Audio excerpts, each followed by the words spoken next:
Welcome to the Light of Sirio podcast.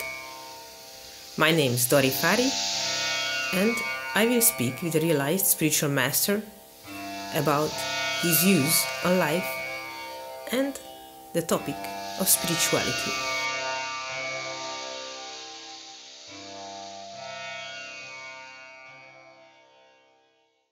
Now we arrive to the 8th episode of this season 2 of our podcast. I would like to thank to everyone who sent feedback. I hope everyone who listens to it enjoys as much listening to it as I enjoy doing this podcast. And now I condensed lots of questions for this 8th episode. In the previous episode we talked about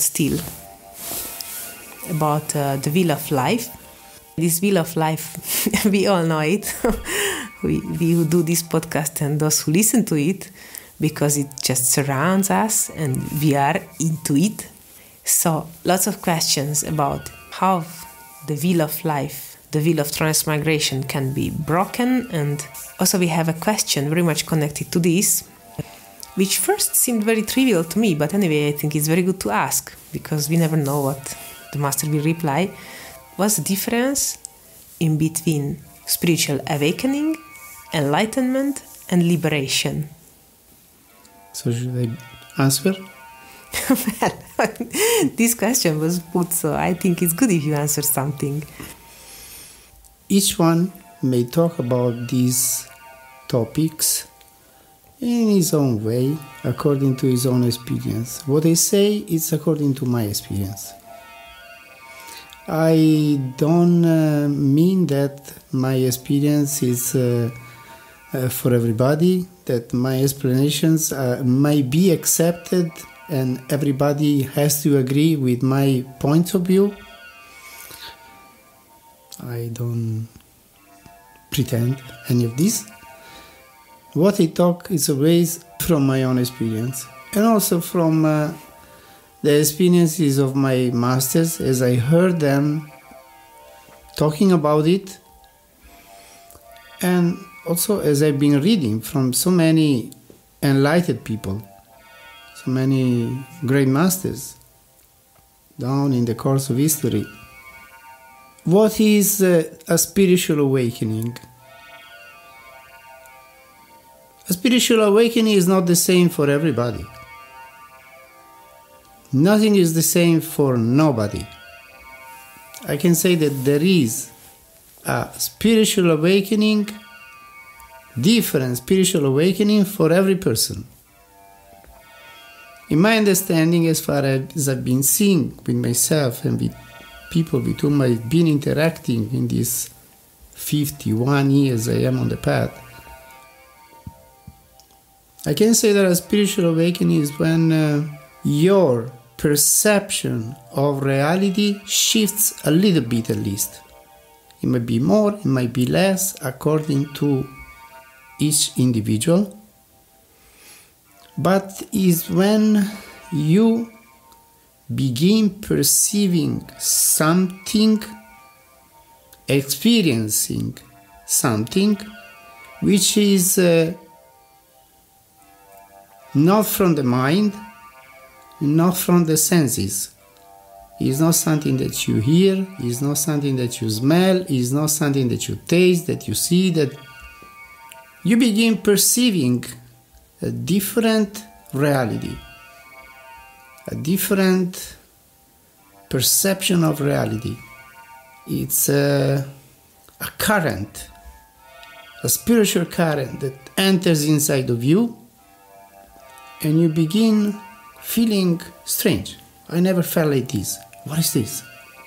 You become aware that maybe I have another, let's say, another sixth sense, another sense, which I never experienced up to now. But now I'm feeling a magnetism in the air. I'm feeling a different state of consciousness. My mind begins thinking in a different way. I have more clear understanding of things which I never thought before. So many things become clear. which were obscure, which we didn't know anything about. To me, this is a spiritual awakening. Of course, as I said, it may be in so many different ways. You may be sitting peaceful, and at a certain point you fall in a state of never experienced bliss as such, a state of intoxication. You feel strangely happy, blissful, and blessed out. So many ways it may come. Means you begin perceiving something which is not mental, is not sensory. So from then you begin wondering what was this. Of course, then it will withdraw from you after some time. It may be hours, it may be days, but then it withdraws from you, and then you would like to get it back. So you begin maybe reading books about spirituality, about yoga, about any path of quest and experience. So that's a spiritual awakening for me. There begins your inner journey. And then it goes according to your destiny. You may meet a master, you may meet several masters. Eventually, after a long quest, you meet your path, the one where you feel really at home, and the master that really talks to your heart and with whom you fall in love, and then your spiritual journey really begins. Your progress in this field of spiritual quest, spiritual experience.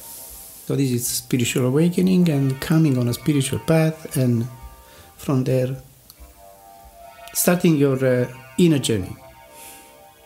What is a spiritual enlightenment? It's something much deeper than this.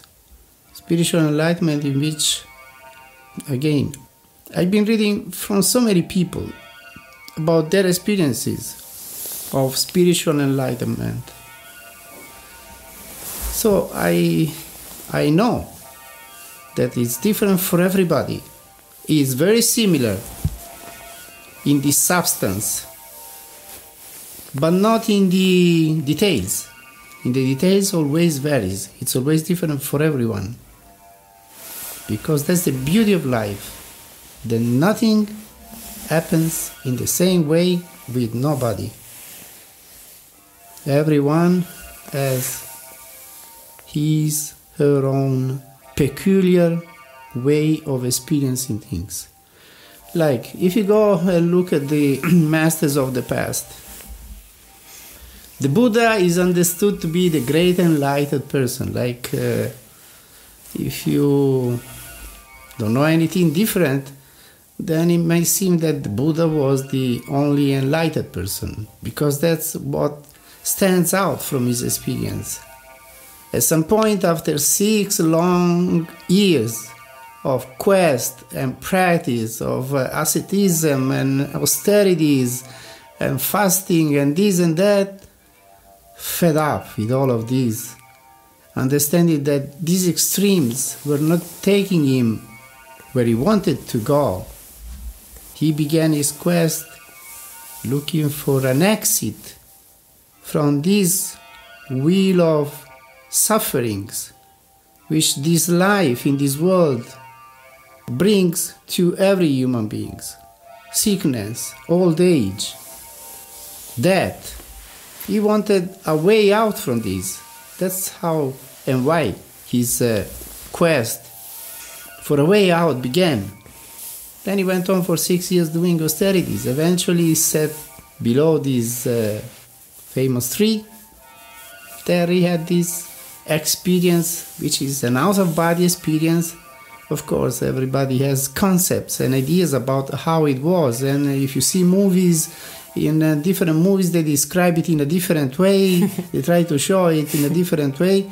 But the one who knew how it happened, it was him, this Siddhartha, Gautama, Sakyamuni. He knew how it happened. Nobody has, everybody has guesses, may suppose, this way or the other, but He knew how it happened to him. But he was not the only enlightened one. Jesus Christ was also enlightened in his own way. Krishna, Rama, Moses, to go to the Middle East and Western traditions, and all the prophets, all the avatars, they were all enlightened. But each one in his own way. If you go to the modern time, Ramakrishna Paramahansa was enlightened. Baba Savan Singh was enlightened. Master Kirpal was enlightened. Yogananda most probably was enlightened. Shivananda was enlightened. They say Osho was enlightened.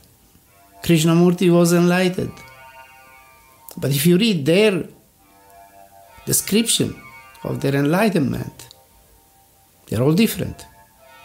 The path that they propose to the people in order to achieve enlightenment, they're all different. So what's enlightenment? Enlightenment, to my understanding, is raising above body, mind, senses, diving deep into the light and seeing the reality from a totally different perspective. It's like reversing, like if you take a balloon and the inside is taken out and the out goes inside. That's how it is. Seeing things from a totally different perspective, which is not, as I said, in the dominion of body, mind, and senses. It's completely from the spiritual perspective, from the perspective of the divine light. In my understanding, it's only when we reach that very bright, shining light, at least like this midday sun, or many midday suns, that you are enlightened. For many people, when you read their experience of enlightenment, it's not this going very deep out of the body into the light. It's having certain different sensations, certain different emotions, maybe having an expansion of consciousness. There is, per instance, Jaggi Vasudeva, or what they call him, Sadhguru, who describes very often in his talks his experience of enlightenment, in which he says, I sat on a rock, and at some point what was me, as I knew myself to be, was not me anymore. I just felt myself expanded. I became everything which was around me. I went in a deep state of meditation, and then when I look at the watch, 4 hours or whatever had passed. That was his experience. It was stepping into a state of consciousness. But it can be totally different. You can get out of the body and go so deep into the light, so far away from this body and from this world, in a state of such an intoxication, which is samadhi. Such a state of intoxication that you feel totally blessed out. And you see life for the first time in its totality. Like I say very often, that's how it was with me. It was like seeing life with a magnifying lens and noticing so many things which I never thought about life. And becoming aware of so many aspects of existence which I never thought about. Understanding that we are truth, we are God, and that the goal of life is to realize this truth and this unity with all of existence. You can say with God or with all of existence. And to my understanding also, enlightenment is not one experience. It's not that you once get enlightened, you have this wonderful experience, and then it stays the same forever until you die. Like switching on a light. Yes, switching on a light. But then this light maybe becomes, instead of being just a normal light, becomes a red light, becomes a blue light, becomes a green light. So many colors. I mean, in the course of evolution, as we practice our meditation, this experience comes back in so many ways, in so many slightly different, and always enriching our awareness of the reality, always enriching our knowledge and our understanding about life. So, in my experience, I've had so many of these enlightenments, and they were all different. They were all enriching my baggage of experience. So in all the retreats, I would say, that I've had with my masters, and that I've had also with people, when I have been guiding the retreats myself, and even now when we guide them, when we have this retreat and I guide them, all the retreats are kind of an enlightenment. So it's always adding, it's always renewing what's already there and always adding something. It's an endless process which has a beginning and never has an end, to me. Well, it a little bit sounds like the steps of an evolution. Like first we have to be spiritually awakened, to awake to the fact that we are spiritual beings, become aware of this fact, and then once we are awakened, we begin to search, to seek for truth, go on a quest, and then we try to get spiritually enlightened. And these, as you describe, like the several steps of enlightenment, like climbing up a ladder, going higher and higher, or diving deeper and deeper, finding always new things, new facts, new recognitions, new revelations. New revelations, yes. And this process is an endless process because, to my understanding, God keeps renewing Himself, herself, itself continuously. God is also not a static condition. It's not a static process. It's also an evolutionary process. So for ourselves, for the whole creation, and for God Himself, things keep modifying, things keep expanding and renewing, because that's what life is. A continuous renewing process, which to me, it never had a beginning.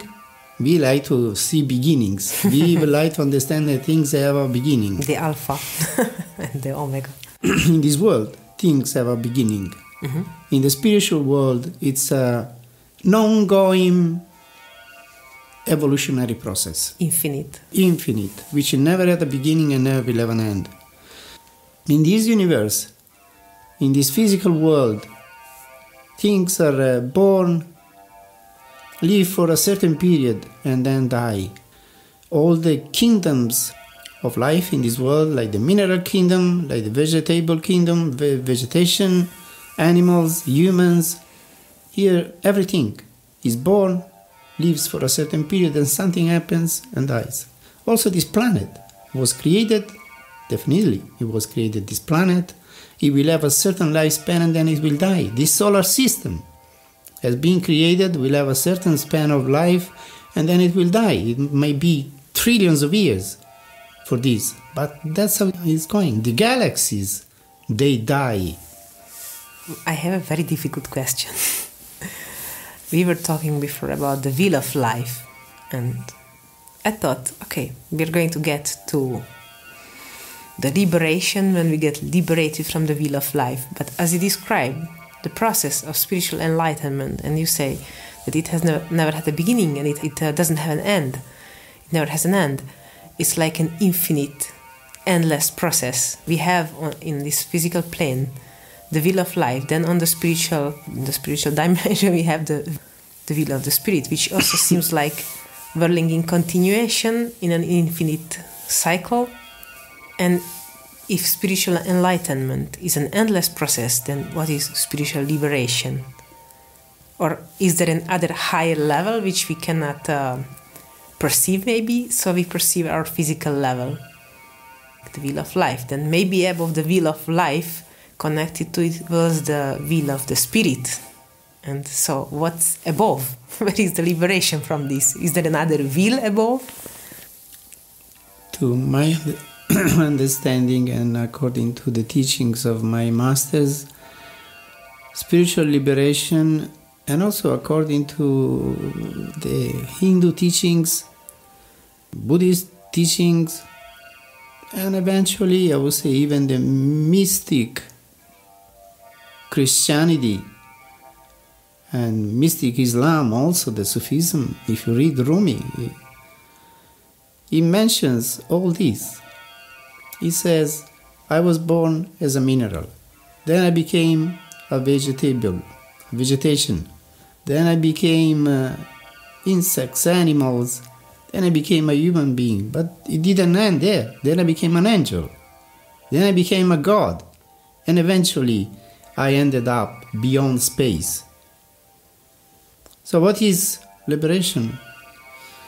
Liberation is when we get out of all the planes of creation. There is Brahmand and Mahabrahmand. Means there is this creation of the physical plane, the astral plane, the causal plane. Eventually, there is the region of pure spirit, which has no trace of matter whatsoever, where there is only light. In this path it is called Sachkhand or Satlok, which means the plane of truth, the plane where truth prevails, and truth is light, and light is life, and light is love, and all these excellent qualities of the divine.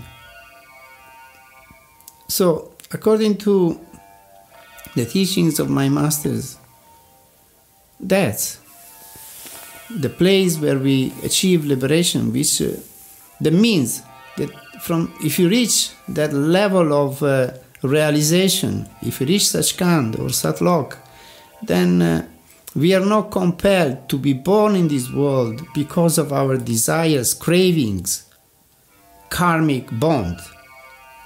We will be born in this world only if God wills it, as a guide, as a human pole to awaken and enhance the spiritual evolution of a certain set of this humanity, certain number of people.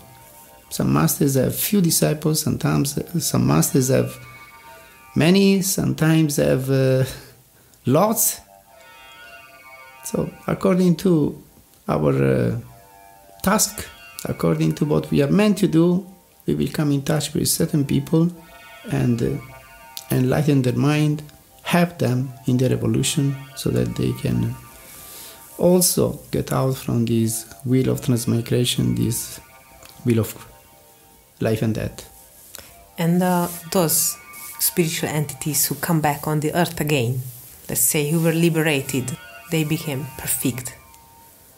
But God decides that they have to come back to help others. Then are they again subject to all these karmas and wheel of life, and do they have to get again a new spiritual awakening, spiritual enlightenment, and be liberated again? Do they have to go through the same process again? Is just maybe easier, or do they have to start everything from scratch? They come in this world with a certain pralabdha karma, means a destiny for their life, definitely. And once you come in this world, you have to undergo the laws of this world. And, of course, you take a body, you experience all the phenomena that you experience, we human beings experience while having a body. Means we are born, we have certain health issues, we are born maybe in a rich family, maybe in a poor family, maybe with a very good health, maybe with a not so good health, if you look at the life of many great masters, you can see that they were very healthy or they didn't have a very good health. Yes. They were very strong physically or they were not so strong physically, maybe weak. So all possible kind of people you can find even among the masters. So they come with a certain destiny, and all these aspects of their existence, they have a purpose. Because they have to teach to certain kind of people. Their example is meant for their people. And people that turn to them, they need to have a master who has had exactly the kind of experiences in his existence. Everything is perfect. So the life of a master is made up is programmed in such a way that every aspect of his life will have to have an impact, a teaching on the people who will turn to that master and learn from him or from her. I got another question. I remember once you were talking about it. I can't exactly remember, I can't exactly quote, but the substance was that when a master comes back, incarnates again on the earth because gets the task from God to perform, then he brings along some of his disciples. Then what about the disciples? Which means that I meant that like disciples who reached the spiritual liberation together with the master, and they are connected to that master. Then they left this earthly plane, did melt together with the master into the higher consciousness, but when the master has to come back on the earth and incarnate, they come with him. But they are not the masters, they are the disciples. Well, Master Kirpal, in his book, his small booklet, which is called A Life Sketch of Great Master Baba Singh, he says that once Baba Singh was sitting there peacefully, and he was there with him and some other people were there with him, and he just said, when masters come in this world, they bring with themselves their own stuff. Means people who will help them to perform their work in this world.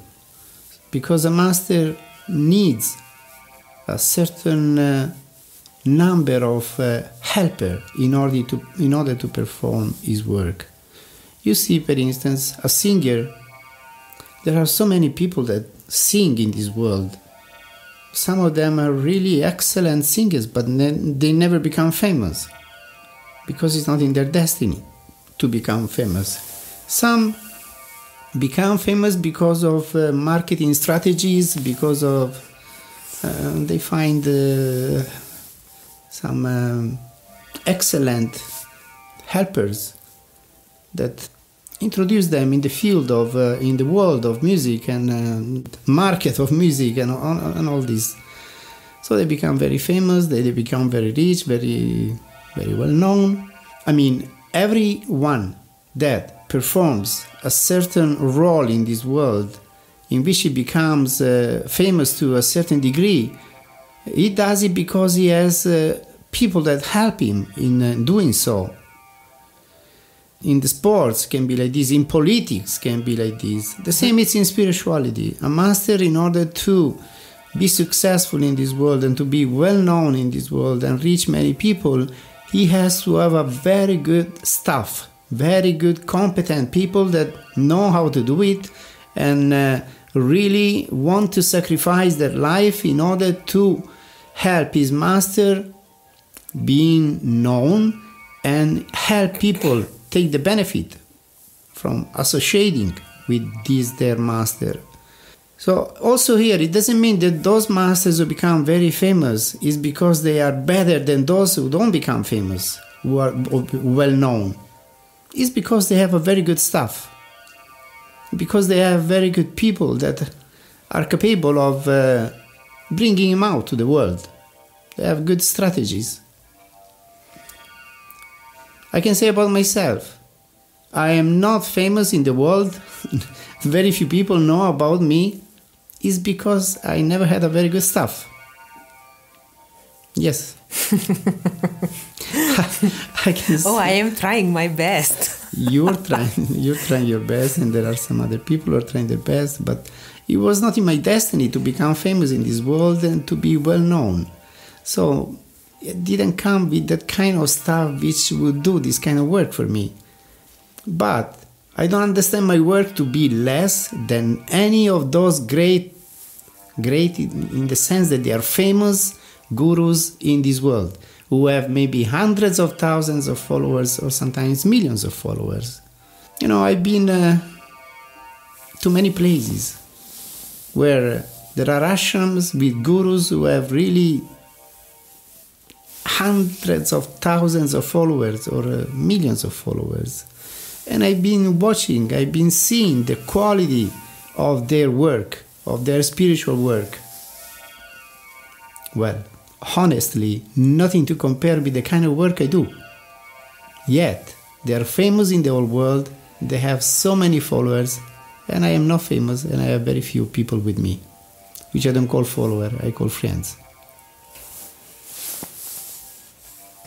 Well, we are running ahead with the time, but there were some few questions left. I try to join together these questions. If we leave this earth, like we reach the state of spiritual liberation, do we have conscious awareness?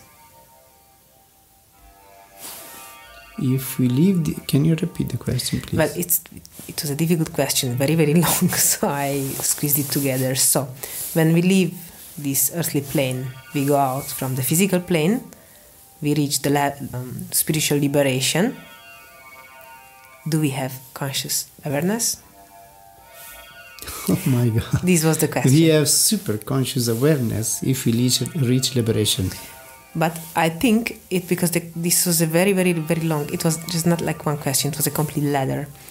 So I think the question was more meant on another topic, in a sense like, do we remember all the people with whom we had to interact during our incarnations in this physical level, like my mother, my daughter, my loved ones who were so important to me. Maybe there was a very deep and a very heartfelt, sincere connection. Like the one who sent these questions said that for 20 years she took care of her mother before her death, and she really sincerely loved her mother, and also she wanted to know that will she remember her, or even if she goes to find herself in another concept out of this earthly plane. But do we stay connected? Definitely we stay connected.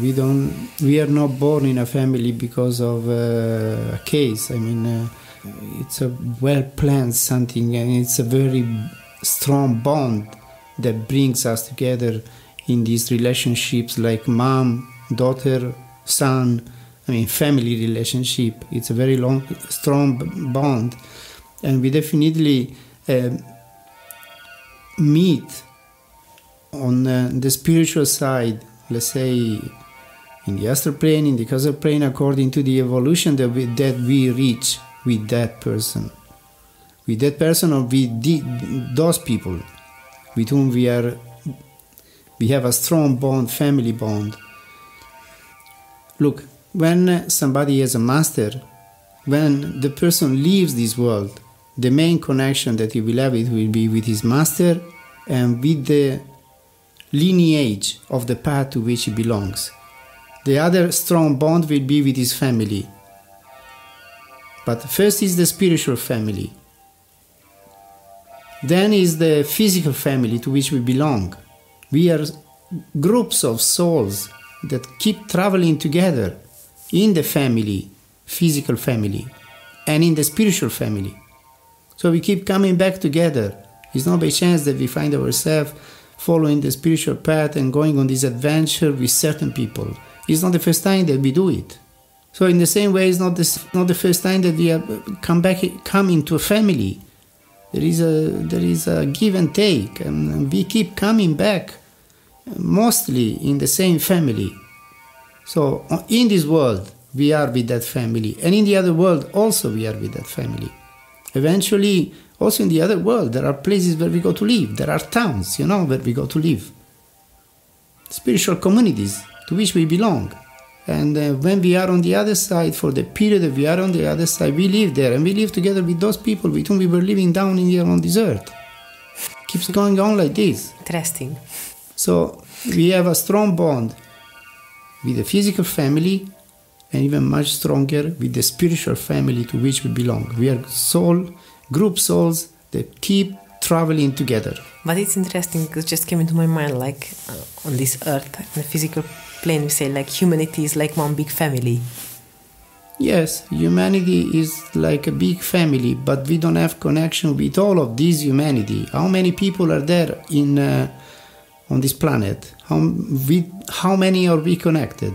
How many people are there, let's say, on this continent, Europe?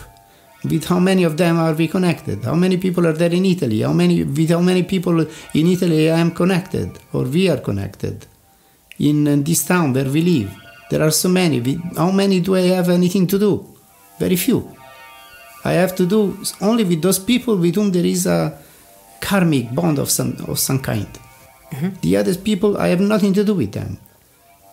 But I mean, people who live this world, even if they are not following a spiritual path and they know nothing about the beyond, if they are good people, they go into a state of much greater awareness than what they had when they were in their physical body and in this physical dimension, this physical consciousness.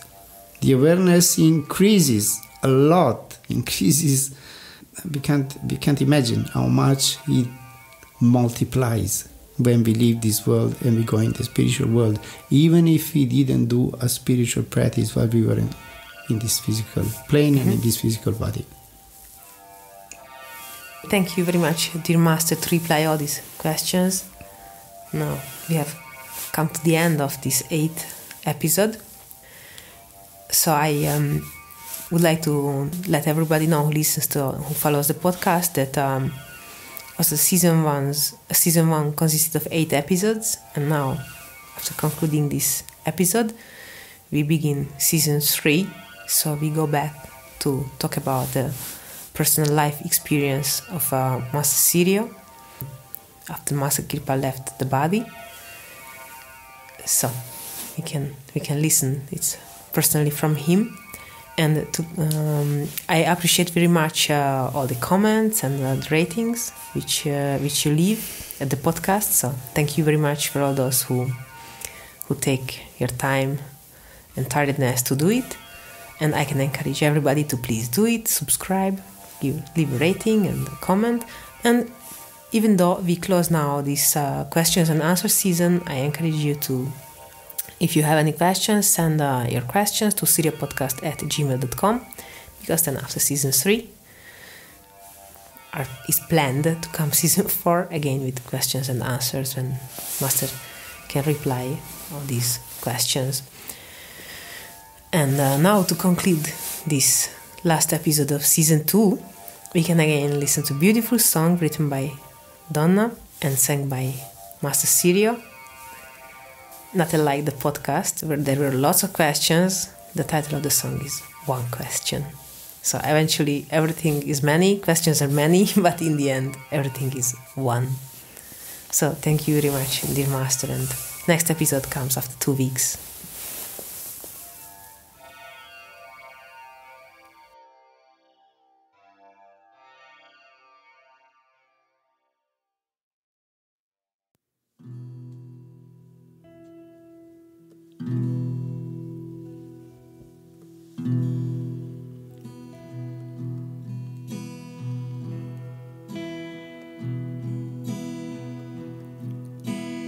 Question you ask of me, how many hearts have you anyway? The answer I gave to thee, one heart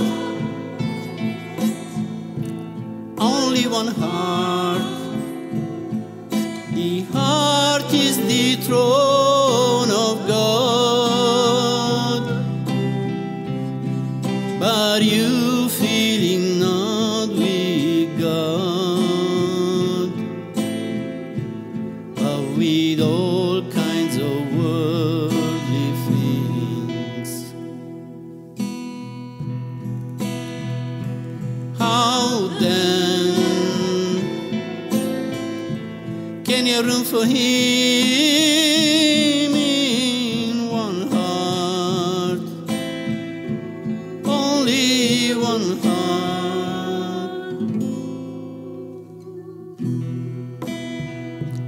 Oh,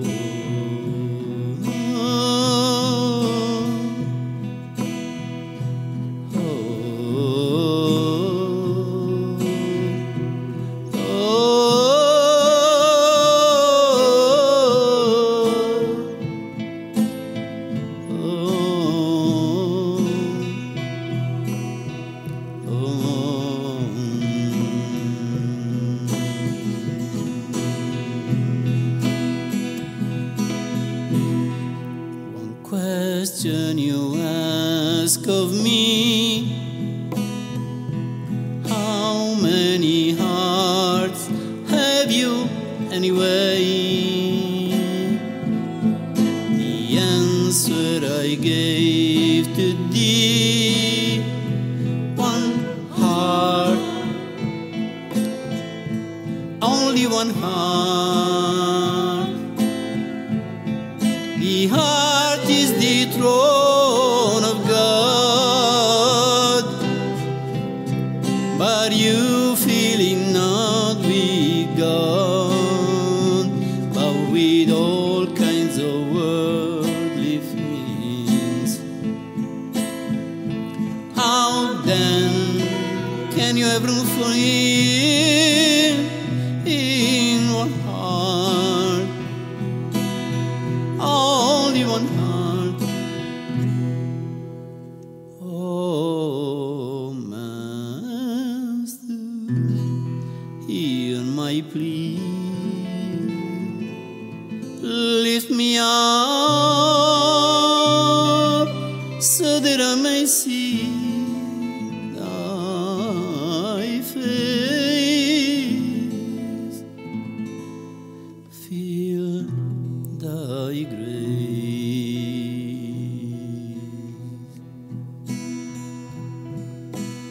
Oh,